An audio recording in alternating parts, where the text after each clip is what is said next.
Riptide.tv.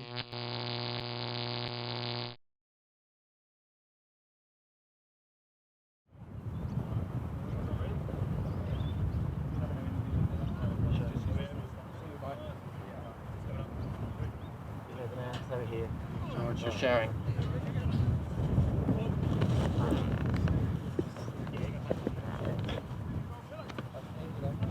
Welcome to Adelaide Super League 15. My name's Phil Shields. I'm George Wrong. And proceeds are underway. We have Black versus Blue. Interesting stat, just straight off the bat, is that Blue haven't beaten Black, but Black on the bottom of the league table at the moment. Yeah, and Black, this East Adelaide 4 team's already out of contention, so it's really well up to the Southside Riptide and what they can do. The magic number here is 6, so if the Southside Riptide want any chance of winning, they have to win this game by at least 6 points. Magic number is 6, so you heard it straight from the horse's mouth, and what a horse he is, George Wrong. I mean, in all the nicest possible ways, you know that, George. Yeah, I know that. But yeah, their fate's still in the hands of the other teams. So Warren White, he'll be their sender, he'll be their main handler other than Sean Lace. He's the one who just put the one up, big time. On Black, Keith Chow needs to work hard in the middle for anything to happen to Black, I think. Cotty Foster, as always, will be a contender. He'll be the fast one. Sean Lace has got the job on him. As Foley puts one up to Mining Borg. Yeah, easy goal there. It's good to see Ogden back for the East Adelaide Force. So. He's been out for the last 2 weeks, and I think they've missed him sorely. Very much so.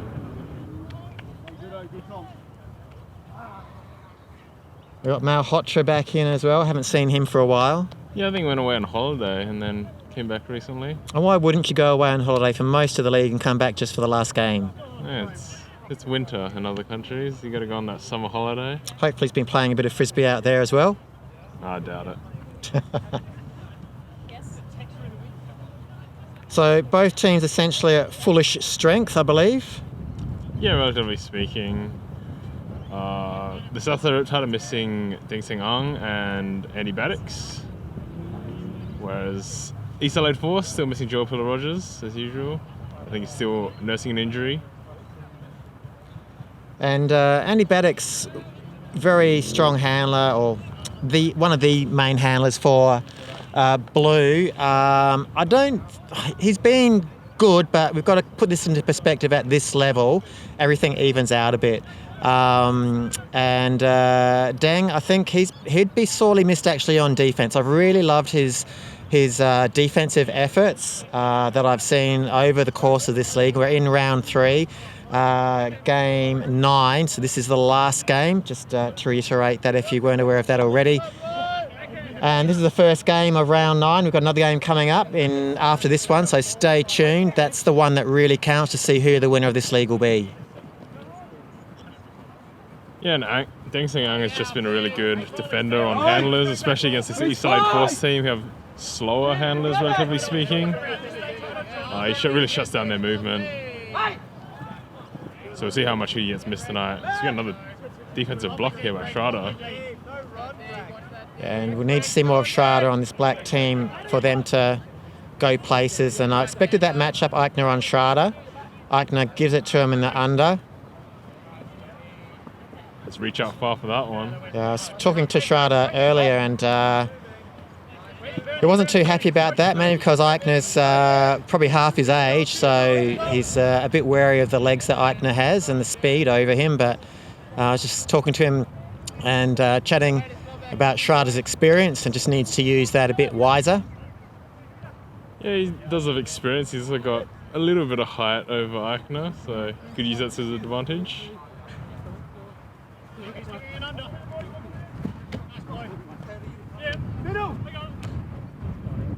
Some good movement here by the East Adelaide Force. Yeah, that was really impressive there. I thought Lace might have a hand on that, but Mining Borg came in and got that easy under, as we see the score there from Schrader to Stevens. Yeah, easy goal there.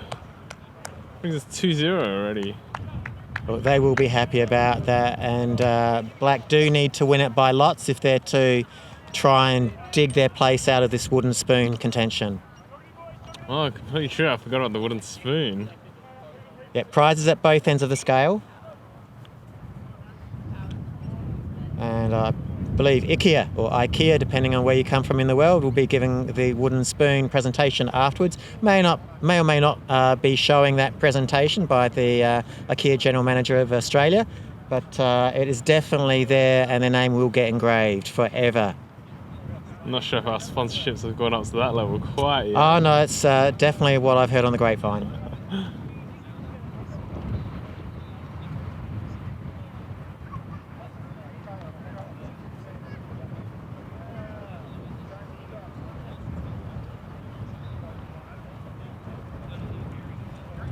Warm day again today. Yeah, nice warm day today. It was a lovely day for being down at the beach. Great sort of like summer evening-ish weather here at the moment. I'd probably say mid-20s. What would you say? Yeah, I think you're about right. Mid-20s, I think. Slight breeze going from right to left of screen as you see it. As Ogden gets the pulling duties, puts one up, bit of a bladey roller, goes to 3/4 of the way up the field. Ryan picks up the discs, nice inside. Miningborg has a whiff of that one. Malhotra in the mix now, number 11. Yeah, and Southside Riptide just got to clean up their offense here. So they've thrown a couple of throws that are unexpected to the catcher, Sanderson. Easy as you look. Ayden just having a quick look at the line just to make sure he's in before he scores that. Scores 2-1 now. That's just the legs of Ayden. I mean, still early in the game, so everyone's legs should be fresh, but Ayden being young, just a little bit fresher.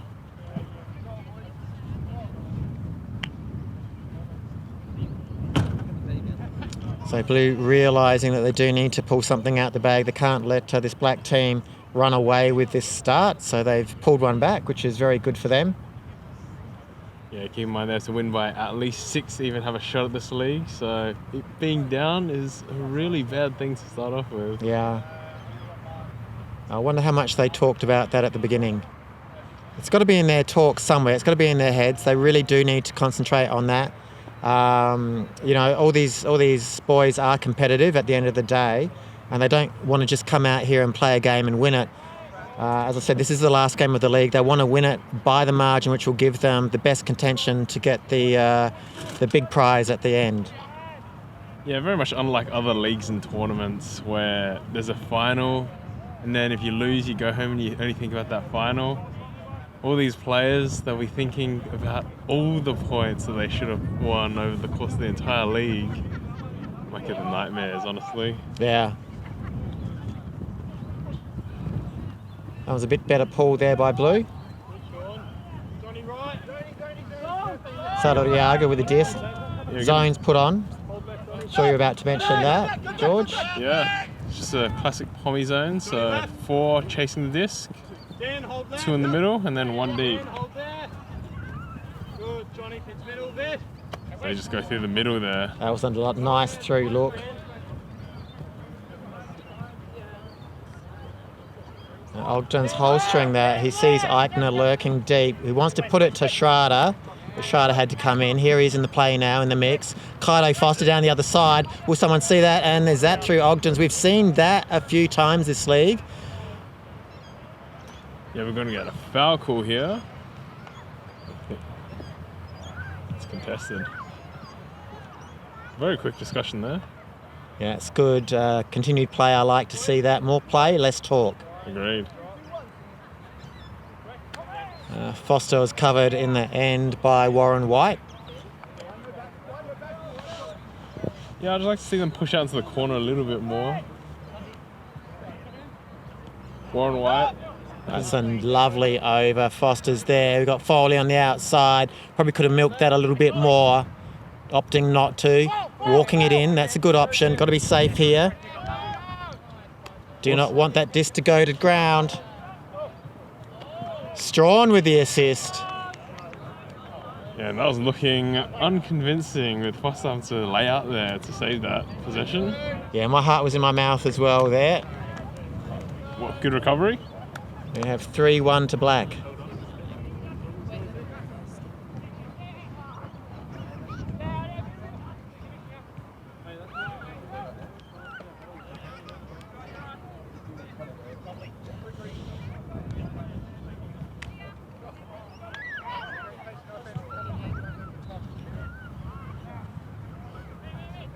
And already I'm looking at the blue line as they walk back, and it doesn't look like there's a lot of oomph in their energy at the moment. What do you think? Yeah, it might just be. I think when they're one of the teams that lack a bit of energy at the start of games as well. They're very much a momentum-based team. When they start going on a run, they get really fired up. People like Edgeworth, Eichner, Lace, I think they love getting fired up, but it takes them a little bit of time. Yeah, a bit of a slow burn team in each game.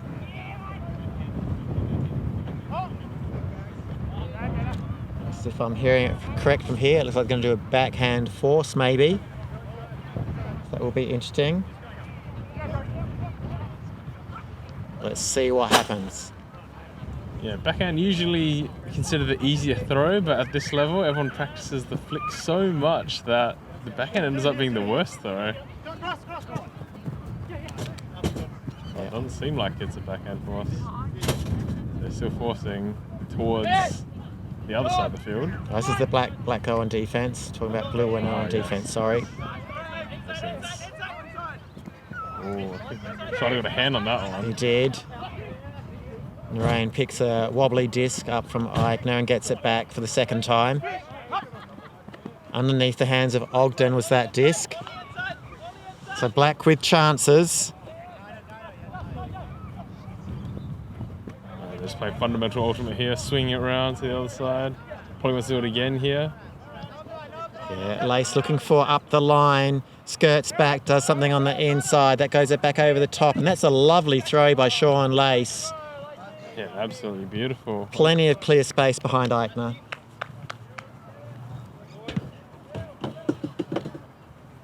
Good throw regardless of the situation. Twice as good if it's Eichner receiving it. Yeah, you can afford a little bit of error on the throw with Eichner as your receiver. That's either high, low, to the side or away from him.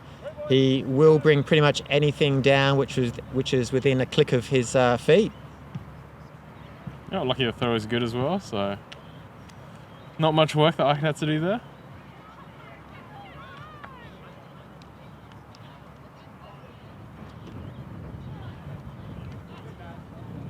Now Hotcha, first game back in a while, ready to pull. Let's see how this one goes. Just at the moment, from the blue team, have tended to land about 3/4 mark, going left to right, and black marginally further than that. Yeah, it's going to be interesting to see the types of pulls here to try and counter against this wind, although the wind is not that strong right now compared to a couple points ago. Standard stock pull. And that goes the full distance. That's good to see from blue. Picking up their pull. Yeah, going back to a match defense here. Right, looking back! Good cover! Ogden just runs towards the disc there. Tries to beat Sanderson with foot speed. Again here. Yeah, Sanderson not feeling 100% at the moment. Did a bit of work on the weekend at training. A lot of push-ups. He's feeling a bit of dominance at the moment. And there's a foot block by Warren White. Saduriaga didn't step wide enough for that one. Nice put there. Oh! Foster had the pace, but Edgeworth had the read. Just went over Foster. Just the perfect throw there by Sanderson. Yeah, I'm going to give Edgeworth a bit of credit there as well. Just he timed it. He made Foster go under that and set himself in a perfect position to read it. So he grabbed it at the top of its flight. Foster really didn't have much of a chance. I'm going to give Edgeworth more than 50% of the credit. Sanderson, good throw, nonetheless. Yeah, definitely. That's just a great read. Recognising his defender, not the tallest of players, so just pushing him under so the disc would just go over him. That's just perfectly played there by Edgeworth. Yeah, I'm not sure of Foster's leap at the moment. Have you got any insights on that? Is he a good jumper? I don't think he's too bad, but at the end of the day, you can't really teach height. Yeah. Edgeworth himself, not too bad of a leaper. Well, Edgeworth's been around for a while. And he's always been quite athletic, quite good by my standards. Yeah, won the fastest player in South Australia title a couple of years ago, I believe. The race at State League, and he won, so... Wonder how he'd go these days. Yeah, I'm not sure if Nathan Dignam was there, honestly. But Edgeworth and Foster, mountain teammates, will be playing together.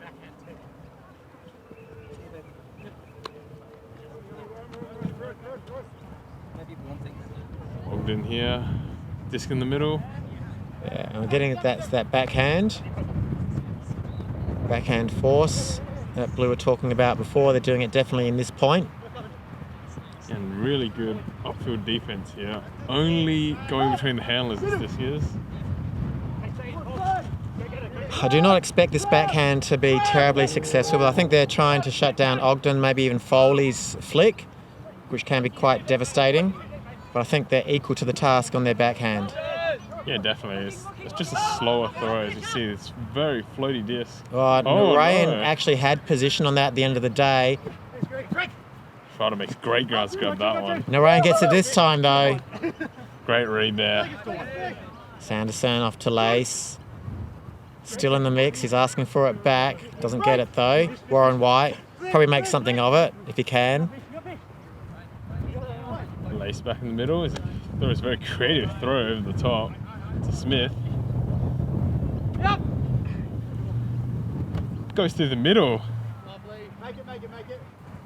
Oh. As I was talking about Sanderson, muscle soreness, a bit of DOMS, not feeling 100% at the moment. Yeah. Not putting on the body on the line that you need to get those, and you do need to get those at this level. The body soreness is brutal. Stevens is going, but the pull is, the huck is not up to it. Ooh. Catch your D's, everyone says in their mind. So close having a second chance of that one. Absolutely, Stevens with the let off. Oh no, Stevens dropped that one. Yeah, that's what I mean. Oh, yeah. Let blew off the hook there. Yes. Yeah. That's the way I meant it. Apologies to our listeners. Warren White. He doesn't get sore. He's the coach of Outbreak Mountain, so he does not need to put in the work on the weekend. A luxury that can be afforded. I'm actually not sure if he puts any work in or not. Not sure if he gets on the field and shows the You're just saying he's a lazy bugger? Is that what you're saying? Doesn't put any work in? No, I've just got no idea. He goes on the field and shows the kids how it's done. Just loving to put words in your mouth.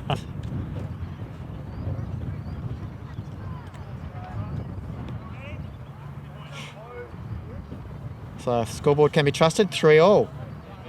Oh my, close. Yes, last game of the season, just in time. Great preparation for Southern Regionals happening 2 weekends from now, 2 Saturdays. Here in Adelaide, in the West Beaches.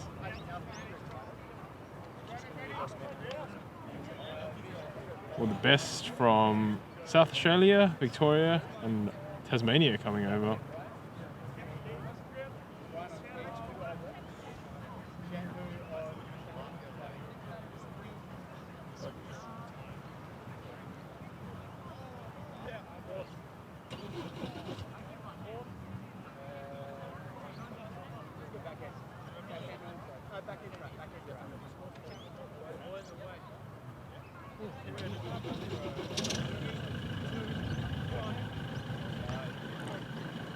Nice, long pull again. Goes past the end zone. Yeah, I think with those last 2 pulls, Malhotra will be the one that gets pulling duties if he's on the line. Ooh, almost gets a sniff of that one. Shroud is going. That's a low one. Oh my goodness. It was just a mess from everybody. Sean Lace completely lost it. Yeah, lost his footing there, otherwise he would have had that. I don't know what happened to Shroud. Did it touch his hand? It looked like it did. Yeah, it touched him, but I think he just wasn't expecting it. Well, the only sun was in the eyes of the thrower there, not in the receiver, so things not going to script for Black at the moment. We'll say it was a wind. Up the line. I love the way Sean Lace is making use of his body to get those easy unders from the handler position. Yeah. Shardlow makes amends, gets the D. Yeah, it's just not a good look by Smith there. Intended receiver, 2 defenders on him. Foster around the mark, easy as Ogden has to leap for that one to beat Malhotra. High release. High release flick from a low position effectively, but went up in the air nicely. Beautiful stuff there.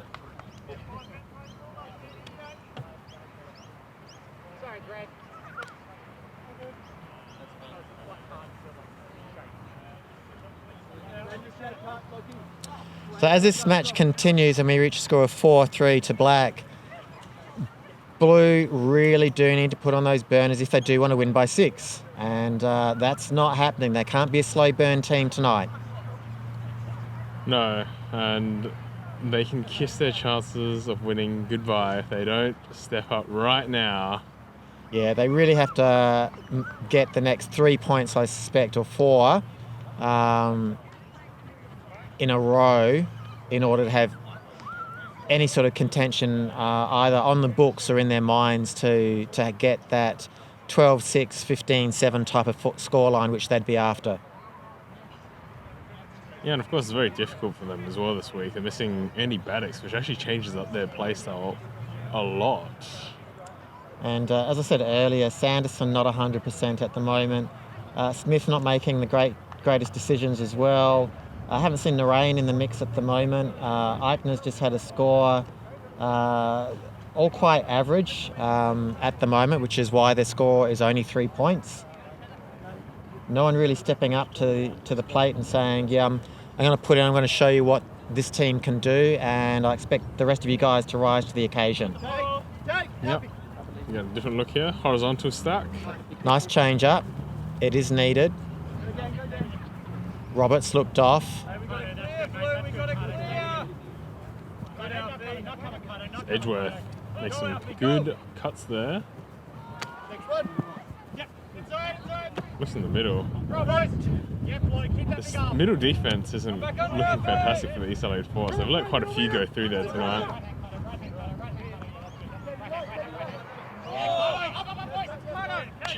Chow did a fantastic job there. I don't know if we'll get a replay of that, but he peeled off his man to help the up the line cut and left his man free, but he came straight back, and the thrower didn't think that Chow was there, came back, got that D, which is just a fantastic effort by Chow. That's the sort of thing the teams need to lift.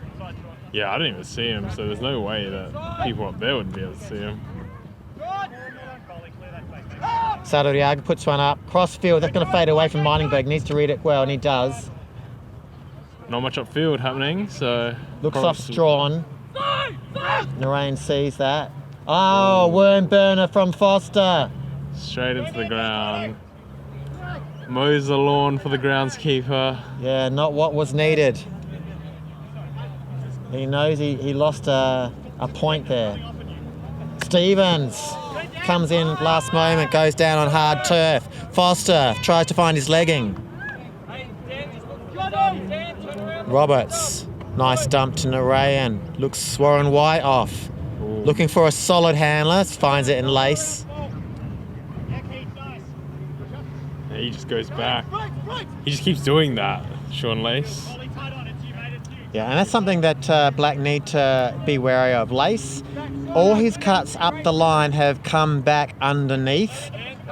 So he is looking for that dump position. He's not backing himself up the line at the moment, or he's not backing the thrower to throw it to him up the line. So as I say again, Lace comes for the dump position. Yeah, so he does that dump position, or he just tries to body his way up the line in a very short cut. Yeah, a very short cut indeed. Comes under the player instead of tries to beat them up the line. Yeah.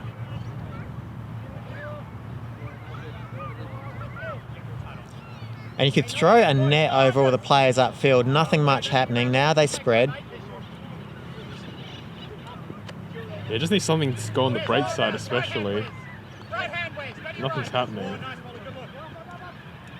Smith just pushes it wayward. And that was Roberts at the end of that.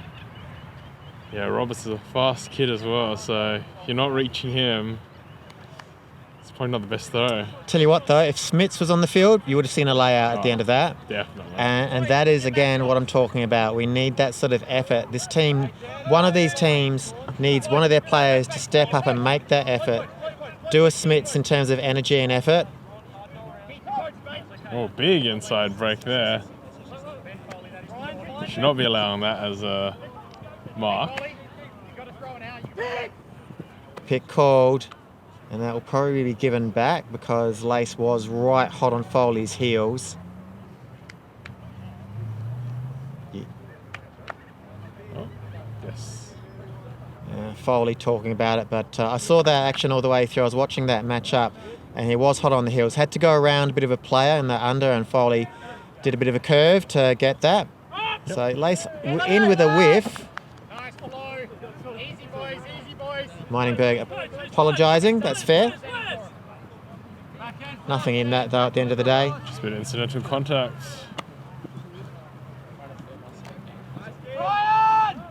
Chow, that is a sweet flick put to Saudariaga. Absolutely beautiful. Now this Southside Riptide team have been forcing backhand this whole time, but I've got to say this Foley backhand is absolutely killing them.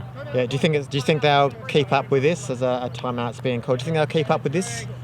Yeah, possibly, but they'll have to mark Foley's inside break a lot harder than they are currently. He's been killing them with that inside break. Goes to the middle of the field, goes to the other side, and just absolutely wrecks them. Absolutely, indeed. Okay, we're going to take a couple of minutes break here. We'll be back in a moment.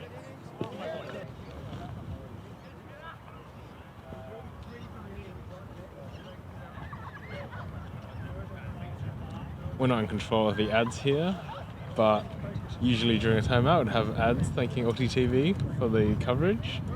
So I guess I'll use this opportunity right now just to thank them.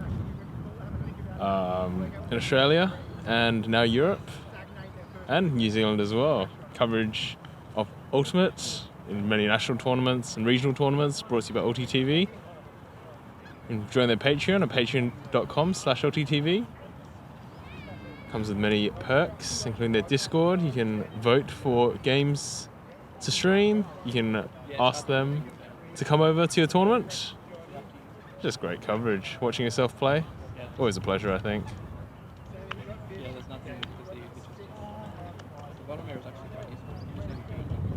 Yeah, OTTV's mission is to bring Ultimate to the world in a free and accessible manner. So please support them on their Patreon page. And obviously, if you're looking at this at the moment, spread the word about Ulti.tv on YouTube as well. You find all of their broadcasts free and live to air for your viewing pleasure anytime you want, any time of day. As George said, a lot of the big tournaments around the world, including Swiss and French nationals, are up there, Beach World Ultimate, and many others to name but a few. Yeah, many archives of Australian tournaments as well. Former Australian national tournaments, all on there, if you want to search them up. We come back to the game after a healthy timeout. Blue trailing 5-3. Sean Lace putting one up. Narayan not able to read that. That was a perfectly placed disc in my opinion. Just Narayan didn't have the read. Had a nice jump, but not the read. Yeah, just looked on the side for some reason there. I think he was looking at his defender or something and just lost it. Chow in the handler space now. Yeah, Chow's had to step up the last couple of weeks because they've been missing Ogden as well as Pillar Rogers, and this time Narayan forcing the error on Ogden by saying I'm going to get this early, and so Ogden had to go with him, in the end going over Ogden's head, and he was underneath the disc, caught unprepared. Malhotra showing he's still got style and flair with his flick. Yeah, very quick, wide release there. Wasting no time. That's what you need to do, I think, at this level. You need to see the look and you say straight away, yes, I'm going to put it with the appropriate weight on it, and that's what Malhotra did for Eichner then. Into the space ahead of your player, and it just makes life so much easier in the end for everyone. Yeah, it's a fine balance between thinking fast and taking your time to assess all your options. In some situations, that is the right play, and Malhotra does a great job there.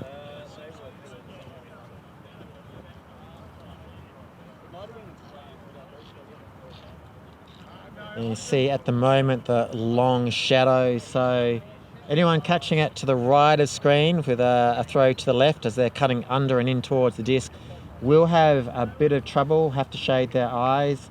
Not everyone wearing peak caps tonight, so nor are they wearing sunnies. So that may or may not be an effect which we will see in the next few points before sun goes down. Yeah, one of the worst times to play Ultimate, in my opinion, right as the sun is coming down. Very annoying to run into. Great time to go down to the beach and catch some rays, but as far as catching disc at Ultimate goes, no. Definitely. What are your thoughts about people wearing sunglasses in game? Look, I used to wear them a lot when I was playing a lot more. I think they are very good as a receiver. As a handler, you don't necessarily like to see a person's eyes. Yeah. So you've got both sides of the coin. I think as a hand, you've just got to trust that at this sort of level, all the receivers need to be aware of where you're looking to put the disc. And so you've just got to trust that even though you can't see their eyes, they do have eyes on you. And it's up to them, whether they're wearing sunnies or not, to get that disc. Saying they're not looking at you is just not an excuse, with or without sunglasses. So overall, I'm going to say yes, sunglasses are a good thing in the appropriate conditions, such as low sun like this.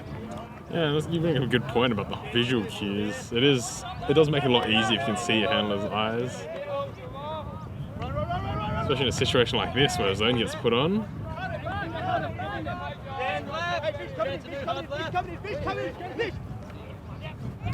Right, not much margin to work with there. Goes to the middle. Nice footwork by Foster. These options are just very awkward here. Still count at 6, goes over the top. It's a nice down the line to Stevens as well. Black making great use of the sideline here and the hammer over the top, as we see that's the second one. Seen that one, before as well. Stevens over the far side yelling for it. Makes Saldarriaga a target over here. Yeah, Foster over the, Ogden over the top to Schrader. Now Hotcher tries his best to get that, nowhere near it. Yeah, and Ogden can just throw hammers all day in this zone. Always a good option for him. As Foley can also do that. And look, very smooth throws. And just goes over the top of everything.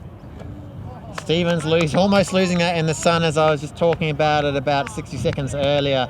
Managed to readjust himself, catches it in the end. Yeah, actually that might have been easier because it went up and away from the sun. Maybe the hammer is the play going upfield this way. I'd need to see that one on replay to see exactly where his look was, but he was caught a little bit unawares. I don't think he was expecting that to come, or he just lost that. One of the two happened very early on in that throw. Yeah. Could have been both. But managed to do a good job to hold on to it. That's all that counts in the end. Catches win matches. Any sport you play, Frisbee, Ultimate, is no different.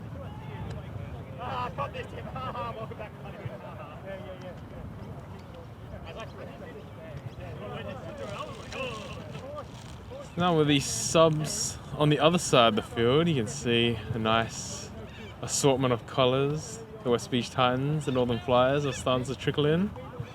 Now the next match, you can catch them here on OTTV as well. Live and free to air on YouTube.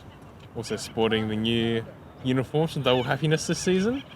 We really do thank Double Happiness for their contribution, doing the designs and subsidising a whole lot of the work, and so we really ask you to go to Double Happiness if you want jerseys at all.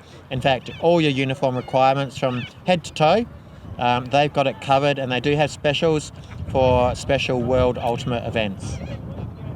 Yeah, beautiful designs. Also the uniform partners of Outbreak Ultimate, the somewhat sponsor of this tournament. They're the ones who they're the tournament organisers. Get a big pull there. Goes out of bounds.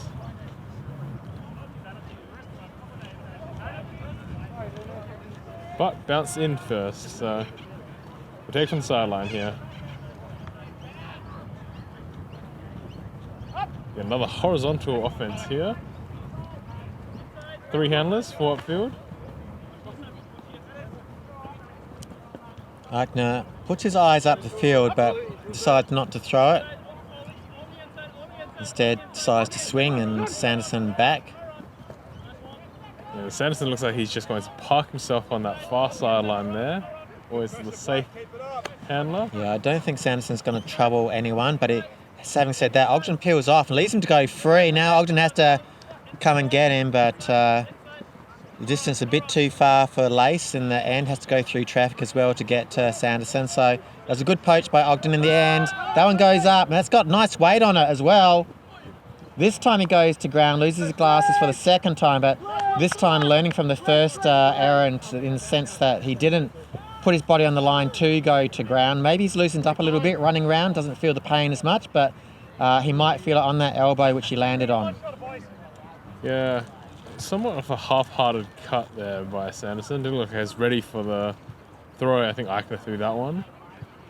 And then had to turn the jets on straight away as it was put up. I really feel it was a good look by Aigner and a well-weighted throw though in the end. Sanderson just not really having the pace and the legs that you need to at this level. Yeah. Good overhead. Stevens is going long, beats Narayan in a foot race, but that wasn't seen, so Stevens has to come under now. Now Narayan gets the mark on. Lace all over, riding the back of Foley. Almost gave him a big bear hug from behind.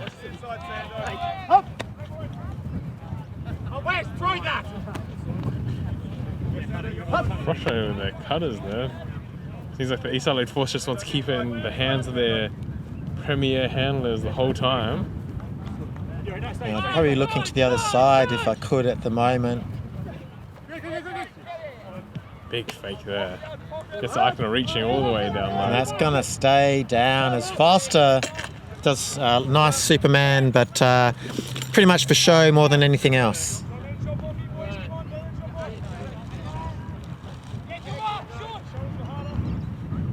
And that's the thing with Foley's forehand. He does do that a lot where he reaches up very wide and it's a very hard outside angle. Sometimes just goes to ground a little bit faster than he'd probably like. And especially in this case because the wind is almost directly behind the trajectory of that throw, so it's always going to land short. Foster always had to do a lot of legwork to get there.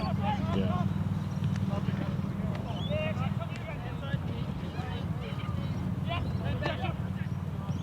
Looks like the East LA Force have joined in on this whole backhand force business. Nothing wrong with trying something different, and it's up to the back of the pack. And Foster, I think, might have got a hand to that one.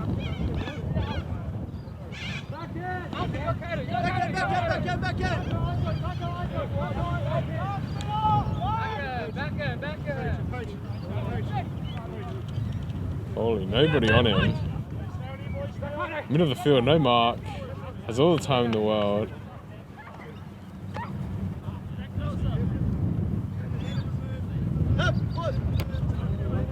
Ogden. Side here. Just a lot of movement upfield. And might not have seen it there, but Stevens had plenty of space on the far side, but in this case, Foley opting for the near side, Ogden as the receiver. Yeah, it didn't really move it much to the other side of the field, just stayed on this close side. I think that makes it 6-3. Sound about right? Sure. On the scoreboard it's 7-26, but that's definitely not right. That's what we're seeing on the scoreboard on the field at the moment. But the wind's playing havoc. Yeah, that's how you measure the wind, is how wrong the scoreboard is. And the player's not even bothering to change the score out there. So we'll do our best to keep you updated to the score that we think it is. Apologies if we've missed one here or there.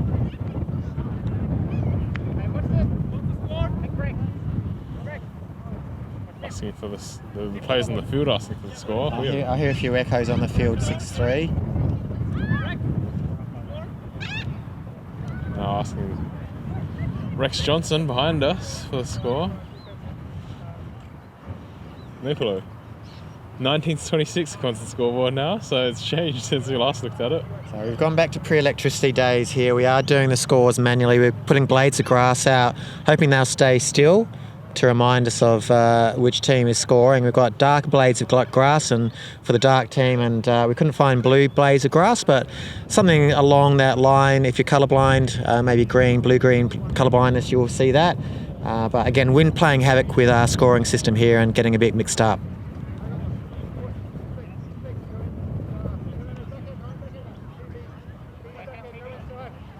Yeah, Southside Riptide really taking their time with this chat on the line. And they got to get a move on if they want to win this game. Just gonna let that roll all the way back. Yeah, Ryan Smith, magic hands, just willing that disc closer towards him as it rolled from right to left of screen. Going down and blown on it. Get Edgeworth here.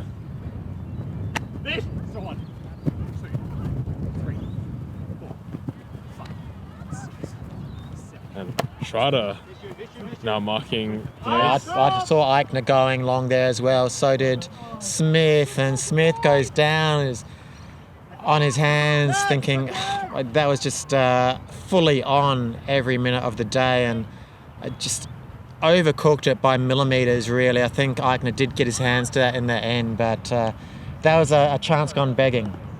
Yeah, I think that's frustration adding up for Smith as well. He's already had a couple of throwaways tonight, so definitely not adding to the good throws at all with that one.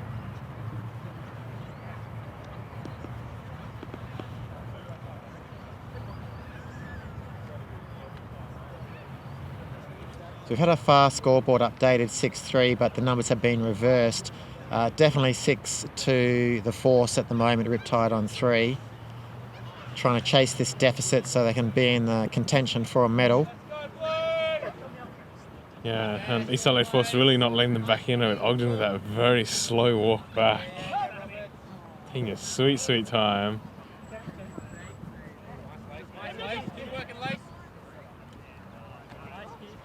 Ogden, good vision to see that Sean Lace peeling off his man to try and get the under by Chow. Ogden holstering it, allowing Lace to get back to his man before he throws it up the field. Pick being called, gives us time to explain the play. There must be an overload of handlers here, but Strawn gets it. Echo call, backhand force. So he wants to force that backhand again. Strawn accidentally, someone else accidentally putting a flick force on. Yeah, let's see what they can do about this Foley backhand here. He's got such a good backhand that he's got two. I really don't see it as a problem. I think if I was in their position, I'd actually do a straight up force. They keep just throwing it over. This East Side Force, a lot of tall players. Yeah, and that was just easy, open side backhand throws up the sideline, not troubling the Force at all in any way whatsoever. So Blue will have to rethink their tactics. As I said, I'd like to see a straight up force, but they do need to swap it up. Maybe a return force, a centre force, something like that anyway. I don't know what they're going to do. Maybe 2 men on the mark, under poach, a deep poach, something like that. But they've got to do something, as I think the score is 7-3 now. I have no clue what's going on the scoreboard. I'm going to say 7-3. I'm sticking by it, sticking by my guns here and my fading memory. There's some sort of timeout here, I'd imagine. Unless it's actually 8-4 and it's half, but... it's a timeout. We'll go to a break, see if we can sort the scores out in a moment. So the East Adelaide Force taking their time to call the line. The Southside Riptide very keen to get this game gone. Yeah, and 7-4 puts Force in the driver's seat quite nicely for a half-time break. We'll want to score that. That will give them that 4-point buffer for this half. If they can score another 4-point buffer to win the second half, they actually gives them a really good solid contention to get them off the bottom of the ladder. Yeah, it might be possible. I didn't really look much into the East Adelaide Forces score situation.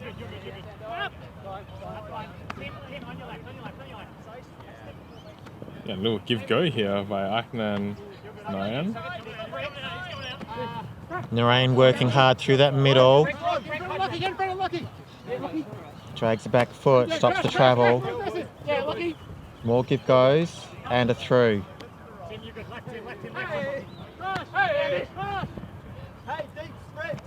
Yeah, and they're doing a lot of work here, and this cup is just not stopping these inside the cup throws. No, and look at this work rate from Narain. I'm really happy to see that from him.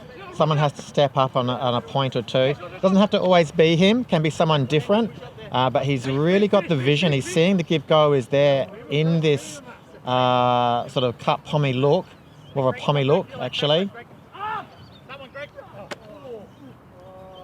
And I have a feeling is the front of his toe was actually touching that black line. That's my gut feeling from here, and I think that's what Shardlow is pointing out as well. He juggled it. He didn't have it fully in control, moved his foot, and I didn't have a good overhead, but definitely looked to me like that foot that he's got behind him at the moment, his right foot, the front of the toe was on the black line.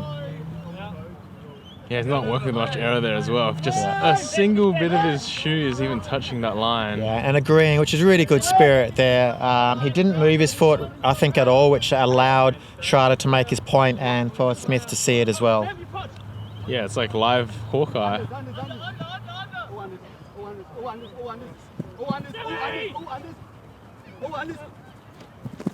And catching that well and truly out. Yeah.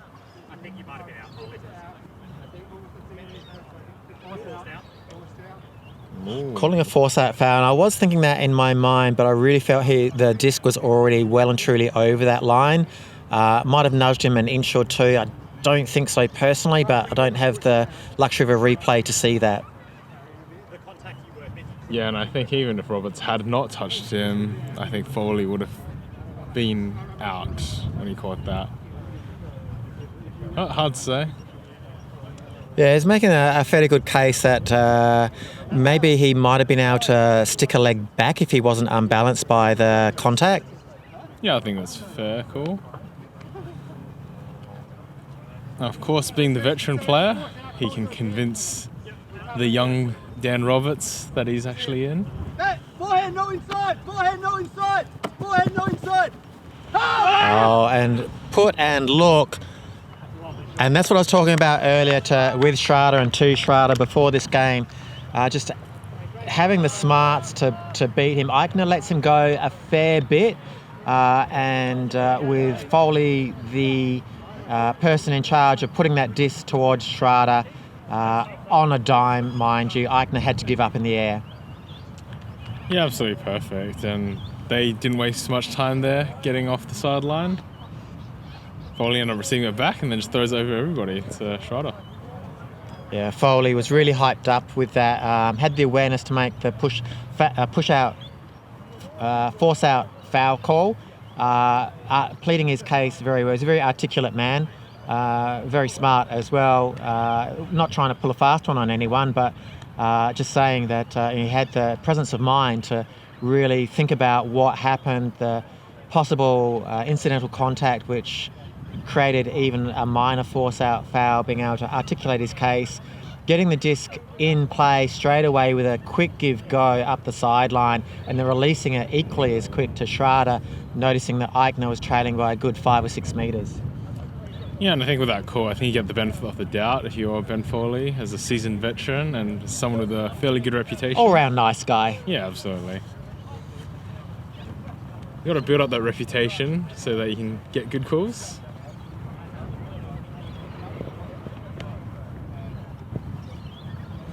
So we're now at half-time. I guess we'll take a break and be back after half. Thank you. So, cash for comments, scandal going on here. Had a word with the big BP, Ben Powley. They just want to win their matchups at the moment and have fun. They do have a little bit of in their mind wanting to get off the bottom of the ladder.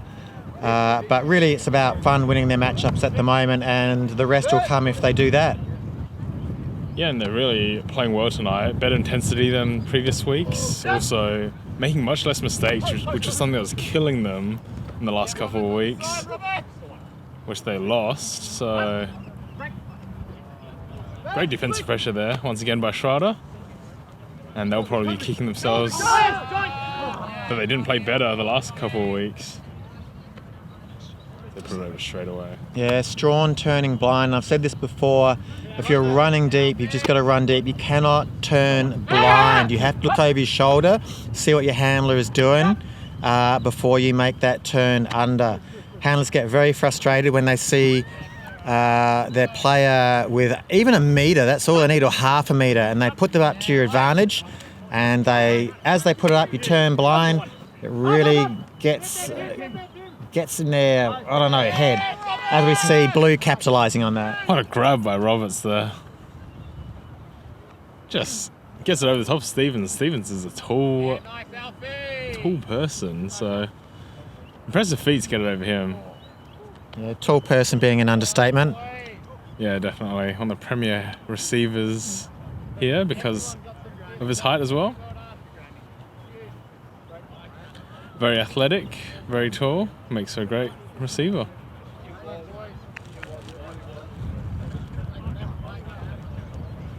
As we see, the Southside Riptide team, a couple of them double down, very tired. Might need somewhat of a fitness program, maybe from Peak Performance. Tell us about Peak Performance, as the score is 7-5.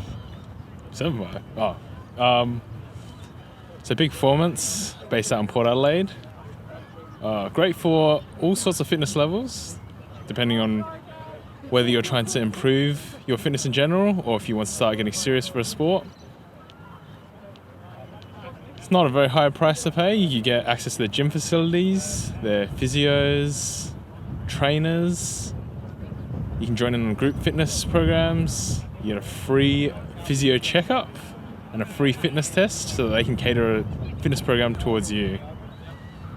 So it doesn't matter if you're very unfit and just starting to get into it, or if you're already at the peak of your fitness, they'll be able to cater something for you. And they've worked with all the best teams in South Australia, such as Adelaide United and the Adelaide Crows, so the best of the best here in South Australia. Yes, and we had an interview with them a couple of weeks ago, so have a look back on those live streams. Spoke with Sean from Peak Performance, that is P-E-A-Q, Peak with a Q at the end, Peak Performance. Look for them all over the place, put them in a Google search engine and get in contact with them to improve your game no matter what level you're at. Yeah, and they've got an absolutely beautiful website as well. I was having a look the other day. Much better than most gyms. You see Roberts just get over the top there. Yeah, that disc faded at the end. Wasn't Foley's finest hour, and he knew it as it left his hand. Yeah, and Roberts will happily claim the 3 points there for fantasy. Probably should have taken it down in the end, but happy to take a rest as that rolls a bit further. Unhappily, probably gives Black a lot more yardage than they probably should have got, and a quick turn might have actually helped Blue as well. But nevertheless, all players on the field grateful for the minor break in play as the disc is retrieved. Yeah, and I think the energy is just sapping slowly from these players as they put in the hard yards to get every disc. Arkner here puts it deep. Might just be fading out. Bit too much front edge on that to keep it up.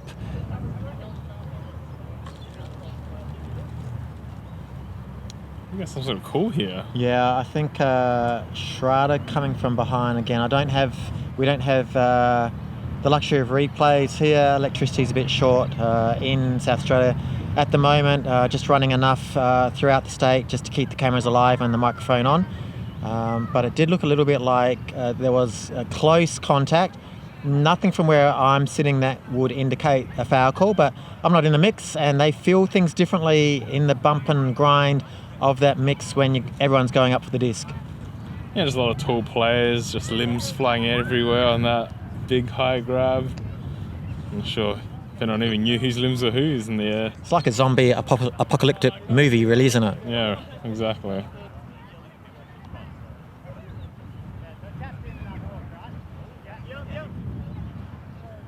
Jonathan, what a waste going to get the disc. He's done well to come away with that in the conversation quite quickly, so I imagine that not too many arguments coming from Schrader. Another seasoned veteran with a good reputation.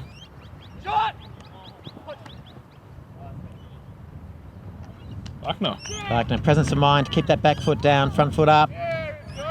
Means he catches the disc in the goal. So peg another one back, 7-6, I believe. It has to be 8. No, 8. Yes. What? Half No, score. 7. We've had half time. So 8-6, I think.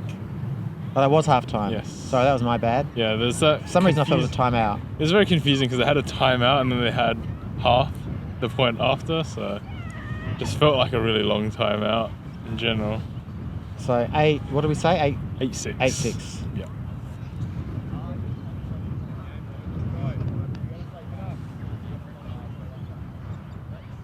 Yeah, the West Beach Titans still 2 points down. Need to be 6 points up, so guys need a huge turnaround. They want to get 8-point swing to go their way.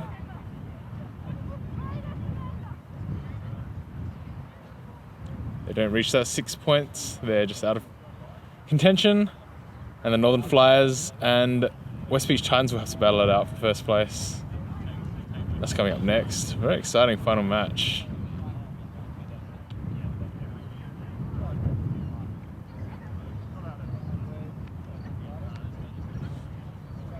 Yes, of course, that'll be a no-holds-barred match. Both teams wanting to win that one to exert their dominance over this competition as it closes out to get the flag. Yeah, and the West Beach Titans are in a great position as well. They have the big points differential of plus 14 at the moment.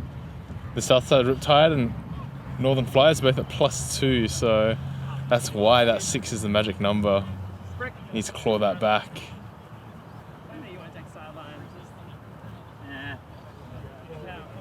A bit of a brick here, and with these kinds of bring-ins, they can really milk their time with it. Unfortunately for Ogden, Wilson Tranter's walking past right then and threw the disc to him to save some time. But that gives him less time to milk. Schrader moves straight away, grabs the disc and just puts it long. Eichner almost gives Stevens another chance at it. Yeah, a bit of a Mac the disc contest there from Eichner. There's been few too many of those. Stevens won't get that one. Eichner all over that one like a rash to Roberts. Oh, it's a high one for mouth and heart sort of stuff there, but Roberts being able to bring that one down in the end. Yeah, so close there.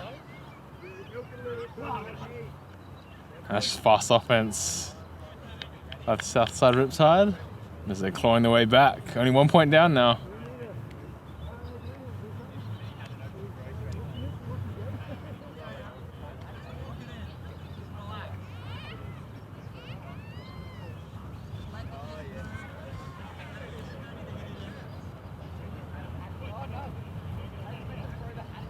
Very fast offense there, not really leaving much room for error on their throws.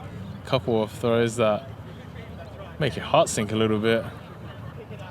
So given where we are, it's almost curtains on Force's opportunity to get off the bottom of the ladder. Feeling is that Riptide in blue are safe and secure, at least in that third spot at the moment. Yeah, definitely. And then it all depends on how the Northern Flyers do up against the West Beach Titans. So we watch the Northern Flyers come up behind us for their warm-up.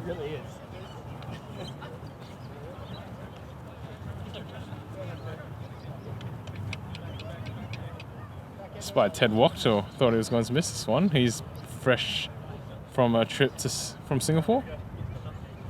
Did play alternate there, I saw.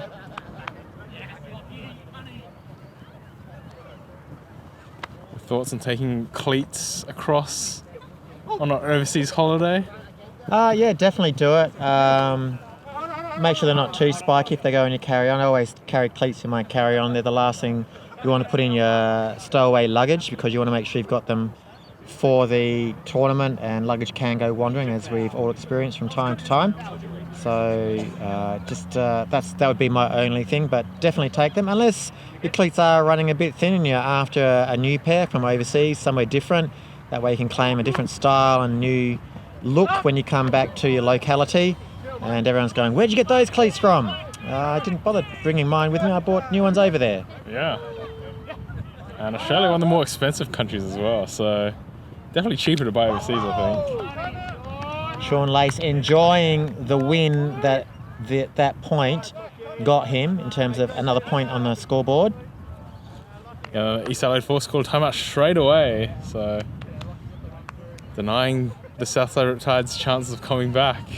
We'll take a chance also take the opportunity to take a break on that timeout. I'll be back shortly.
So back after timeout now.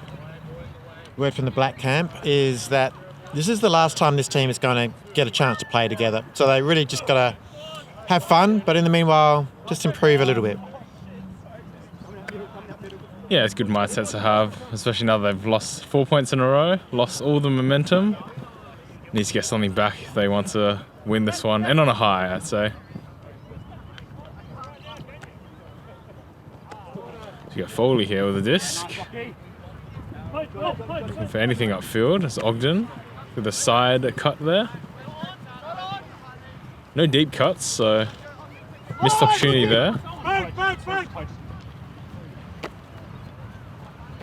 Get this sneaky throw through by Schrader. In the middle of the field, looking for anything.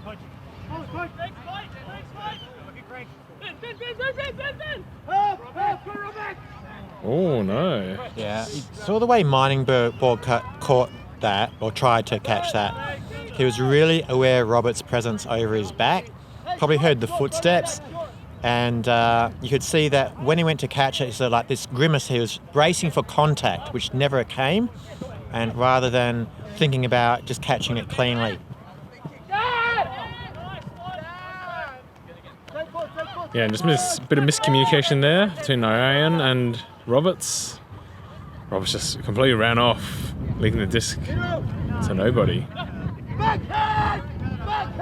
Backhand force, so wrong force put on there. They amend that quickly. And that can get in the heads of players because you're so used to forcing flick.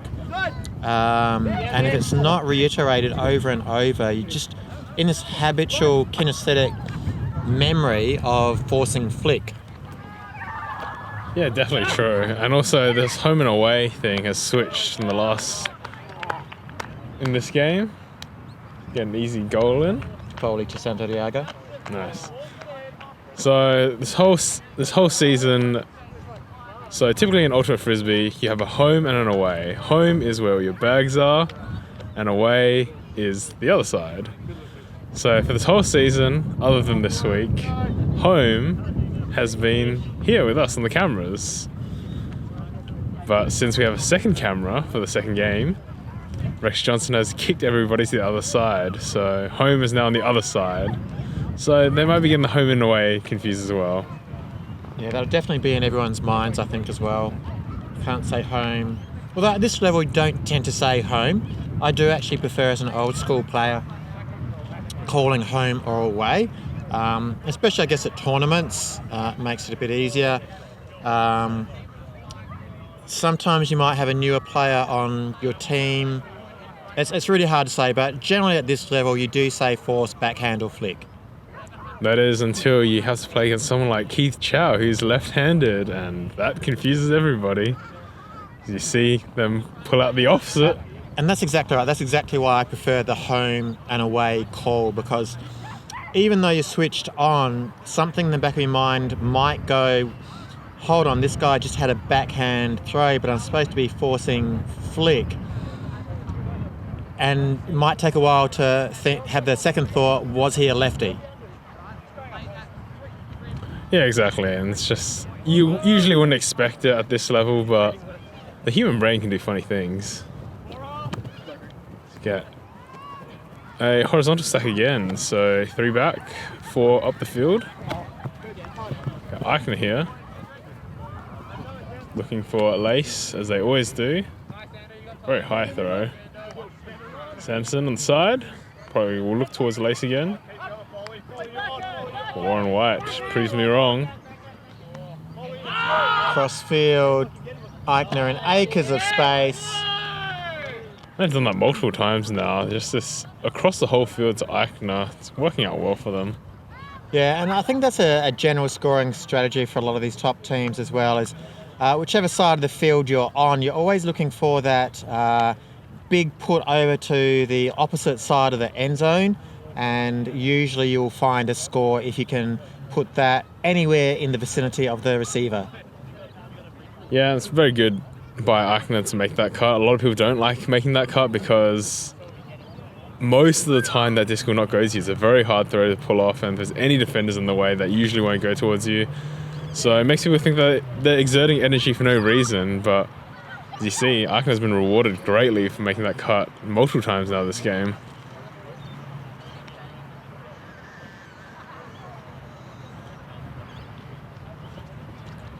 So it's very similar to a break cut as well. A lot of people don't like making break cuts, especially at lower levels, because they don't think the disc is going to come towards them. Yeah. But if it does, it can be very punishing. I think the break cut and the break side throw, even if it's the open side, as I said, just from one side of the field to the other around the stack, might be a better way of putting it, is probably the most effective way to transition the disc and get to an open player, because generally defenders aren't as clued on for that sort of throw, even though at this level it should be a standard easy throw for all of these players.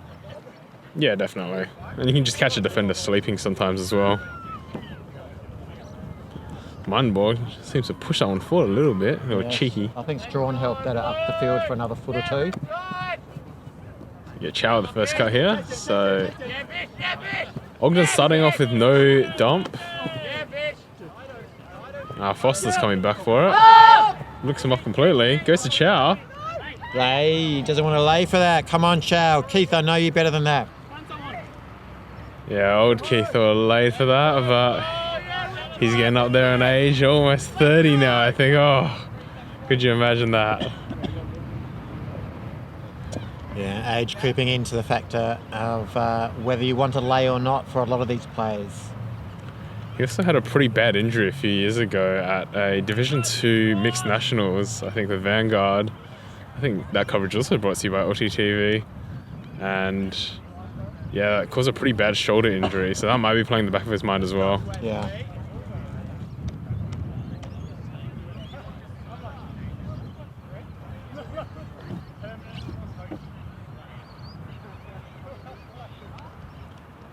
So we get a look at this offense being set up here. Another horizontal stack by the Southside Riptide. Sean Lace always going to be the middle handler. They cut from the middle. And it's turned over straight away, although Edgeworth makes a call. Yeah, Keith Chow did come in for that. I think Edgeworth pleading that he had the line. Chow had to come into his line in order to affect that turnover.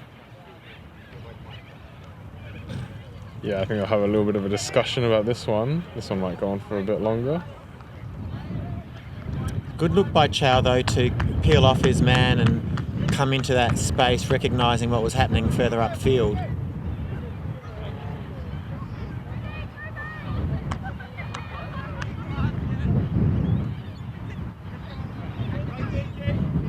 Moment looks like it's going to be a contested call.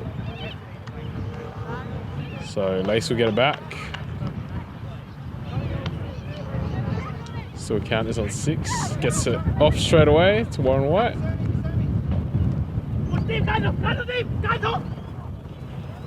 Mining Borg doing a lot of switching during this match. I've seen him make very late calls on the switches before, and having to yell in that instance to Foster to make the switch. He needs to make his switch calls a lot earlier than he does, recognise what's happening, and that would be a better opportunity for him. But other than that, Blue's still with the disc in possession. Yeah, you make a good point about the switch calls. Edgeworth gets it here on the sideline. Very low throw there to Lace. Puts it deep. Roberts. No, I've grabbed that one. No, the disc dipped and dropped very late. Both players expecting it to go back a bit more towards the back of the end zone. In fact, the far sideline, I expect. But the wind definitely doing tricks, because I would have expected that to go back with what I would have felt the wind as well. It is going from near side to far side, a bit right to left.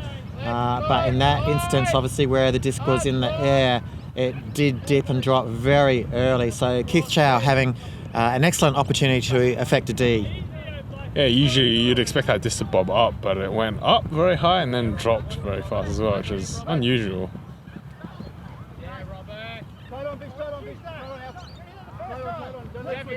Mining Borg looking straight away for a dump.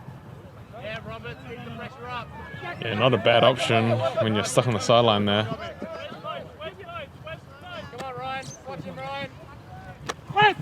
As Chow takes this Eichner matchup. Yeah, Eichner's a lot of players on both teams, actually, not just Eichner, are doing a bit of poaching. And that one's looked off. Strawn is in acres of space. Yeah, probably learning that poaching from Sean Lay, someone who poaches a lot and then recovers quickly. One of the best in the business at that.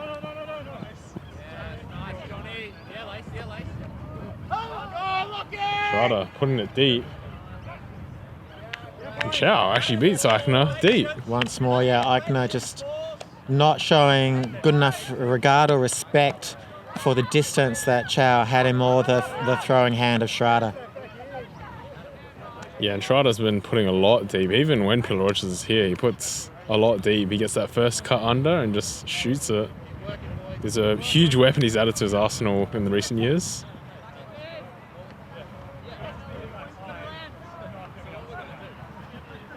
And Chow, of course, doing a fantastic job to punish that poach by Eichner. Cuts deep, receives a goal.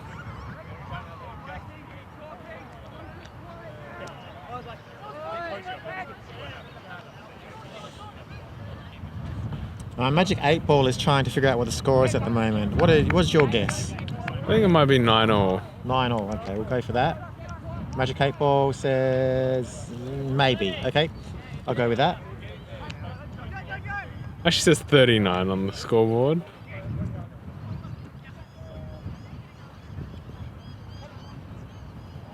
(29-9). So a close game. 20 points the difference.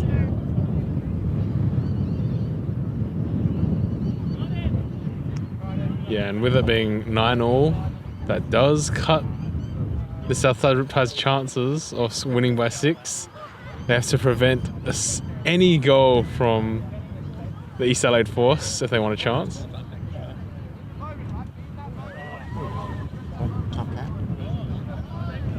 Time cap!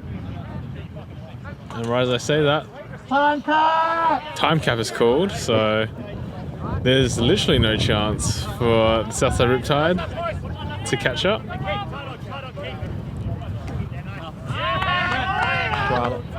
Schrader, I thought got the hand to it. Narayan showing that it was on the arm. Schrader giving it up, saying not gonna argue with that one. I felt the same. Yeah, very quick one and no argument for Schrader, so definitely foul. Chow almost gets sniffed that one. Mahotra just sneaking through. Edgeworth puts it deep. Narayan, easy goal.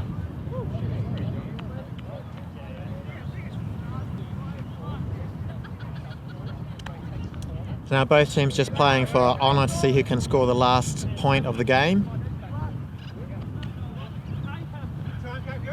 Yeah, that point. Oh, the Universe scores a level. I don't know if that's actually true or not, but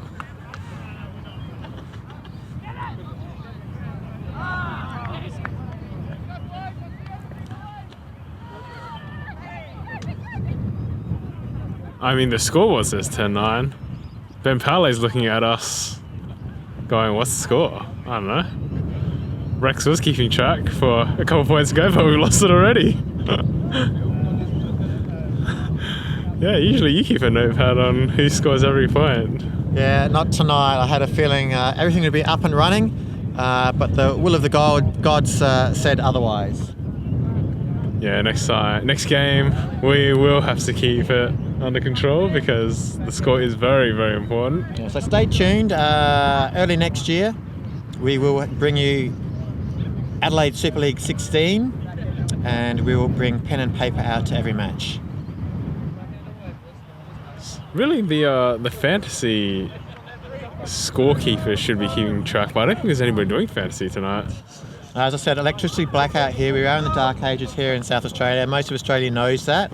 And so pen and paper is the order of the day. We do have gas, thankfully, so we will put the gas lamps on a bit later for the night match.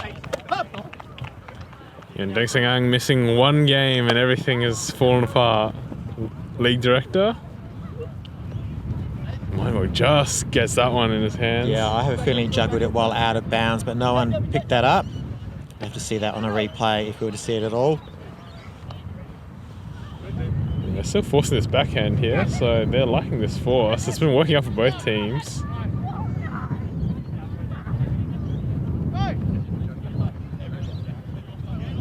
We got Johnny Warren White here on the mark here.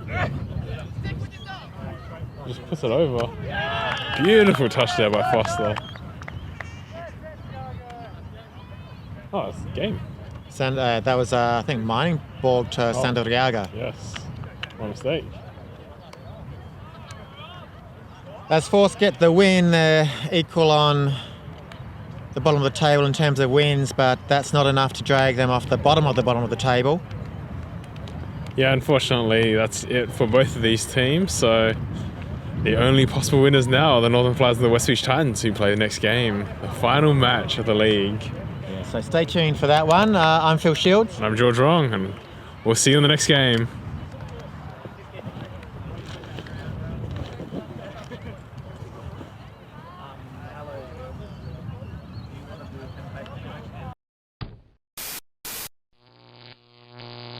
Alti.tv